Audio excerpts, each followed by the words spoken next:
Hi, it's me again. I'm going to ask a favor of you in a minute, but I figured I better explain why before I do the actual asking. In a nutshell, Roxy's up to her old tricks again. As you know, we've been developing a technology for tracking paranormal activity. Although I haven't been able to tell you much about our new product line, let's just say that the latest stuff goes beyond tracking, way beyond. We got some equipment up and running, and I've worked with Roxy for long enough to know she'd want to do the early tests herself. Normally, that wouldn't bother me. It's just that the stakes are so high this time. She's up at that old house she bought, which, as you may have heard, is reputed to be extremely active. She's treating that house like a lab. She has it totally wired with all of our latest equipment, and although we'd never tell Roxy this, we're afraid she's getting in a little over her head. Some of that equipment is still in the form of early prototypes. Fragmentation is a real problem area. I made her promise she wouldn't do anything hasty without one of us around, but you know Roxy. So, here's a favor. Would you mind driving up there and checking up on her? We're asking you because I know that you and Roxy work together on that dream research. She respects your work, so I think she'd probably listen to you. Thanks in advance. And one final favor, be really cautious here. It's easy to catch Roxy's enthusiasm. Don't let her talk you into doing anything stupid. Regards, Joe.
Hello and welcome to my Mist Lake thread for Let's Play.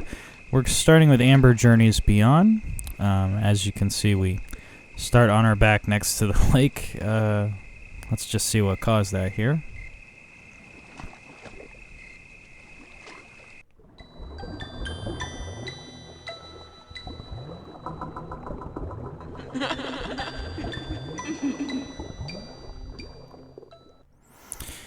So that kind of sets the tone for the game. Amber Journeys Beyond was the only game made by Hue Forest Entertainment.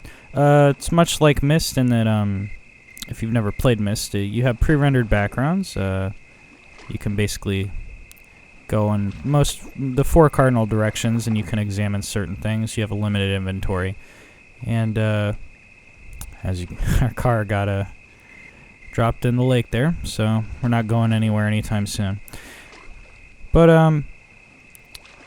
yeah, it's mostly pre-rendered. There's some few full-motion video interludes.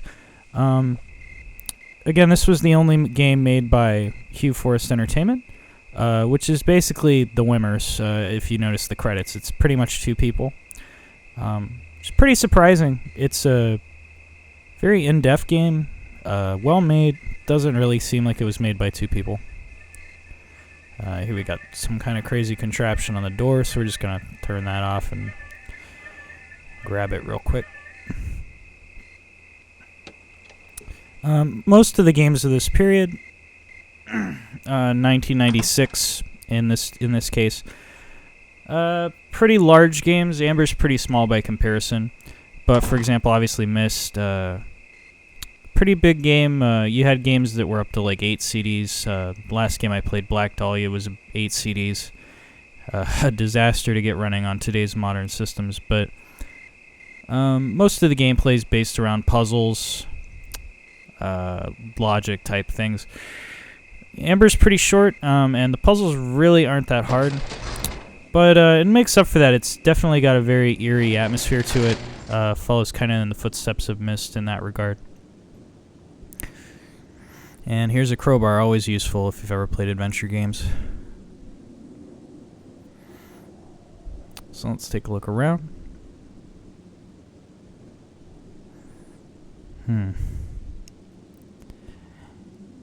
And a lot of people have claimed, well, the people that have played this game claim it's a very scary game. I wouldn't say it's scary. It has a few I don't know how to say it. It's very creepy, eerie. This is Roxy. As you can see, she's got some kind of device on her head. She's conked out. Can't really do anything for her right now. So we'll just take a look around.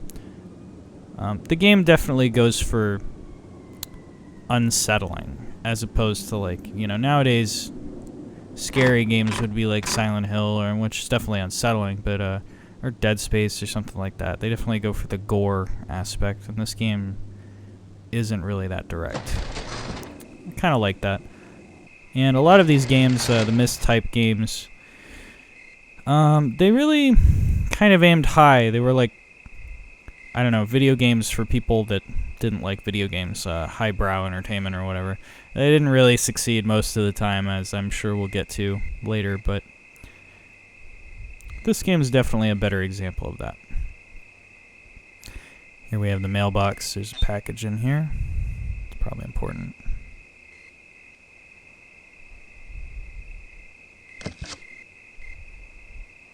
Okay, this is from Joe.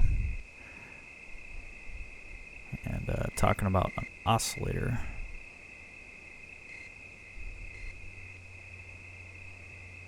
And here it is. So we're just going to steal that. Rendering is pretty good considering, again, this is designed by a skeleton crew of people. Everything looks pretty professionally done. Here the house is... power is out. Not much we can do, but it's pretty creepy. Just taking a look around. Over here we got a server, a computer, or something like that.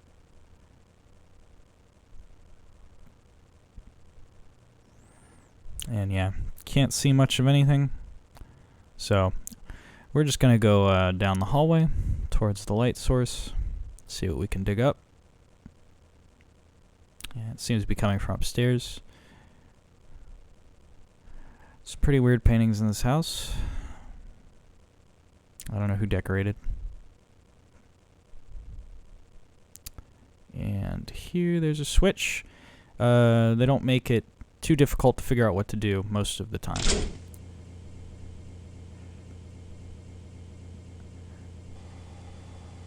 This must have been the main room Roxy was working out of. You have a large amount of weird equipment. We don't know what it does. And a computer from the year 1996. So when we try to tap on the computer, it asks for a password. Yeah, not yet. I'm just screwing around here, and it doesn't take it. Yep, so we'll leave that alone. Over here we got a tape. And we'll pick that up. It says video 8. So we got a videotape. What is it about the 40s? Find triggers. Call Glenn about hole in garage. Okay, so the 40s will come up later. Talk to Frank about Spaghetti Dream. Decrease independence on headgear electronics. I'm not sure I want to know about the Spaghetti Dream, but maybe we'll find out. Just showing off the rendering.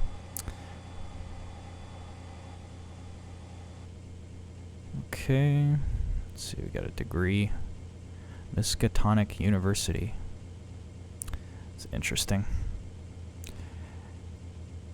I don't know who decorated in this house, but yeah, not my type of stuff. Okay, let's loot the drawers. Okay, this is a draft for a manual they're making for a device. It's like a mock-up. It's pretty good. These two E's should be lowercase. Talks about the peak, the bar device, a lot of technobabble on how to operate. This is actually kind of important, but not hugely important, because it does say, level 6 is given the most reliable results. So it's giving us something to go on. Over here it says a frequency mod setting of 8 is sufficient to screen out all living beings. It kind of makes it sound like you could get false positives, but not really. It's just giving you the settings you need to put in later. Okay. To being reading activity at your site. And here it shows a mock-up and you got a headgear. So it's pretty clear what happened to Roxy. Started using it, and for whatever reason she's conked out in the garage. And we're just leaving there and raiding her house. It says, ask me. Will I ever find true love? Yeah, that's what they always say. I never had luck with these things, especially not the Illuminati branded ones. Over here, project flow, you can't even read it. Call Gary about car. Okay, probably need to call Gary sooner than later since we have no car anymore. It's in the lake. There's some nice pictures, I guess. Just showing off all the little knickknacks. Here's a very bewildering staircase. I have no idea what it's doing here. And there's a little device over here. It says peak on it. Now you may remember the peak was in the manual. It doesn't do us a lot of good right now, obviously, since there's no functionality, but we're going to stow it away in our pockets. Okay. Now, again, looking over here, I have no idea why this balcony exists. I don't know who designed this house, but I guess they had a death wish. Over here, there's a bedroom. We're going to ignore that for now. We'll be looking at it later. And since the light's back on, we can go downstairs, take a look around, see what's going on. Okay. Hooked up to the server, there's this weird circular looking thing. So you may notice there's a little embedding at the top. We're just going to put the oscillator in there.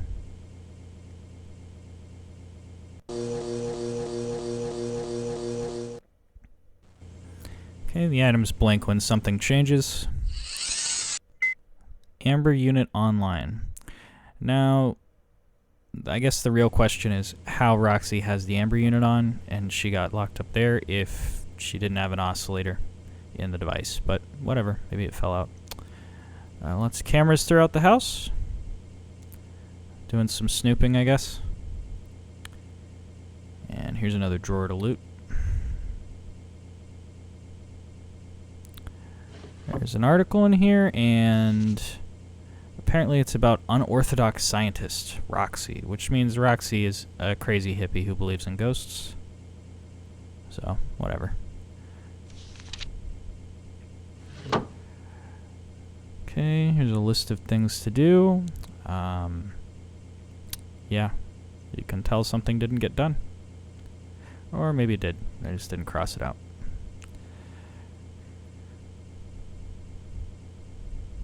Okay, let's go in here. It's a pretty creepy painting over here.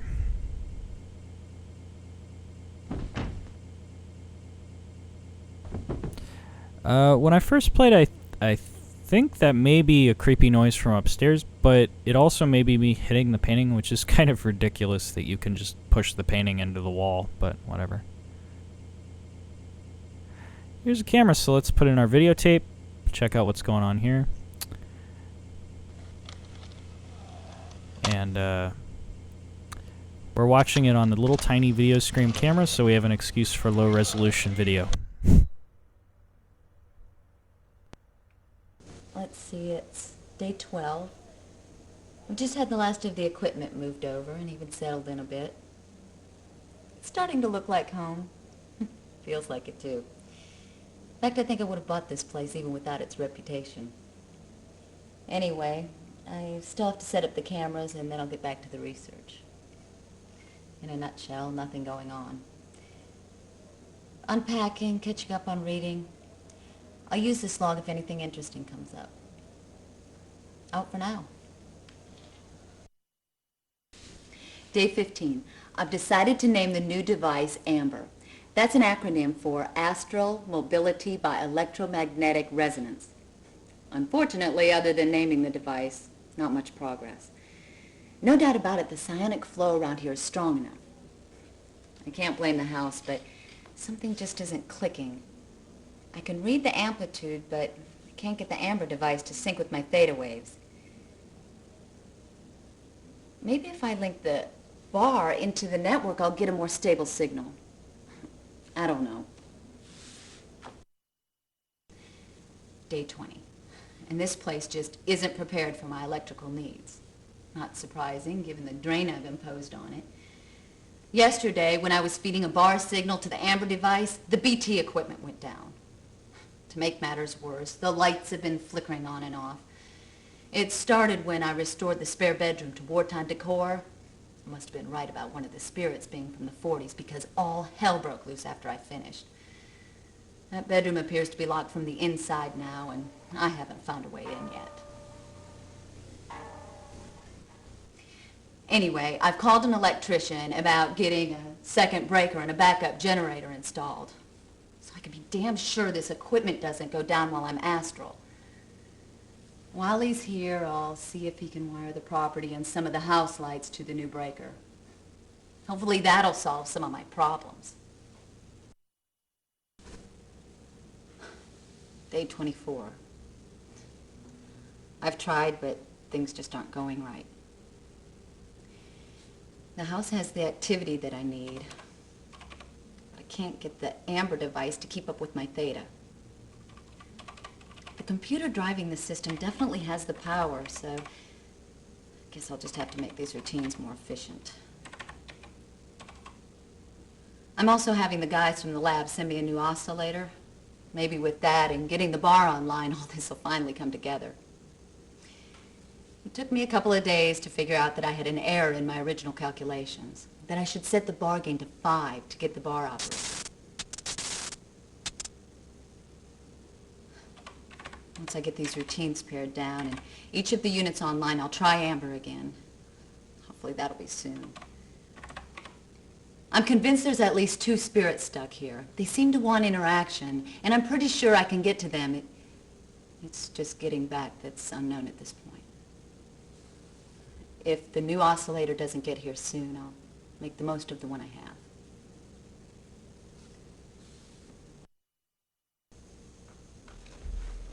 This is incredible. I've just detected an astral disturbance in the garage. The activity around here is peaking, so I'm afraid I may never get a chance like this again. As a result, I've decided to take this opportunity to test the AMBER technology. Fortunately, I never got around to unpacking the garage, and the beater's in the shop again. As for my own safety, well, anything for fame and fortune, right? Anyway, maybe this will work and maybe it won't. Either way, I'll find out what's behind the curtain. Roxy out. All right, that'll do it for this one. I'll see you guys next time.